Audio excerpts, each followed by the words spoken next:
بسم اللہ الرحمن الرحیم۔ السلام علیکم۔ چائنا سے شروع ہونے والے کرونا وائرس نے دنیا کو ہلا کر رکھ دیا ہے۔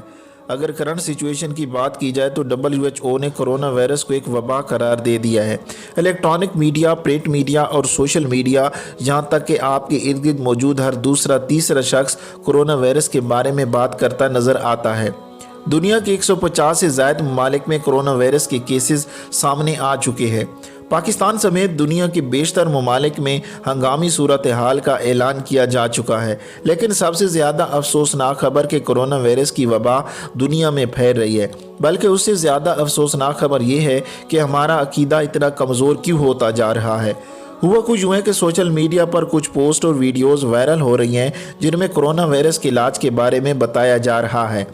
پیاز اور لہسن کو کرونا وائرس کا علاج قرار دینے والوں کی بات تو کچھ حد تک سمجھ آتی ہے کہ محض یہ انٹرٹینمنٹ کے لیے ہو سکتی ہے، لیکن اب سوشل میڈیا پہ تیزی سے وائرل ہونے والی خبروں میں یہ ہے کہ استغفر اللہ، قرآن مجید کی سورہ بقرہ میں ایک بال موجود ہے، اس کو پانی میں ملا کر سب کو پلائیں، اس سے کرونا وائرس ختم ہو جائے گا، پھر اس کو دوبارہ وہی قرآن مجید میں رکھ دیں۔ اس بال کے بارے میں کچھ لوگوں کا کہنا ہے کہ خواب میں ایک بزرگ نے بتایا کہ قرآن مجید کی سورہ بقرہ میں بال موجود ہے، اور کچھ لوگوں کا کہنا ہے کہ ایسا کرنے کے لیے نبی کریم صلی اللہ علیہ وآلہ وسلم نے فرمایا ہے۔ استغفر اللہ۔ قرآن مجید میں جگہ جگہ ایمان والوں کو پکارا گیا ہے، تو ہم کہاں کھڑے ہیں؟ قرآن مجید بلا شبہ ہدایت اور راہ نجات کا سرچشمہ ہے، اور ہم نے محض اپنے گھروں میں دیکھنے کے لیے رکھا ہوا ہے۔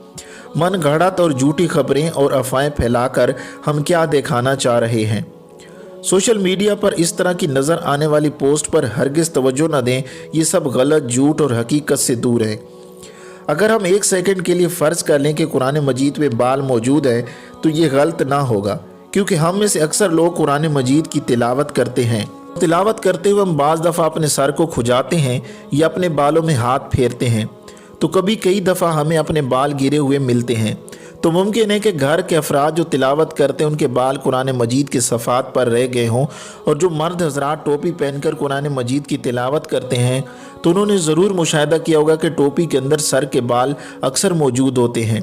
قرآن مجید کی کسی مخصوص سورت کی بجائے کسی بھی پارے یا سورہ میں دیکھیں تو بال ملنے کے چانسز موجود ہیں، کیونکہ گھر کے افراد وقتاً فوقتاً یا روزانہ کی بنیاد پر قرآن مجید کی تلاوت کرتے رہتے ہیں۔ عام روٹین میں لوگ کیونکہ اس کی طرف توجہ نہیں دیتے اور اس کی ضرورت ہی نہیں پڑتی کہ قرآن مجید میں بال تلاش کریں، تو اس لیے اب قرآن مجید میں بال تلاش کرنا کسی طور بھی مناسب نہیں، اور ایسے عمل کو حضور پر نور صلی اللہ علیہ وآلہ وسلم کی ذات مبارکہ سے منسوب کرنا بالکل غلط ہے۔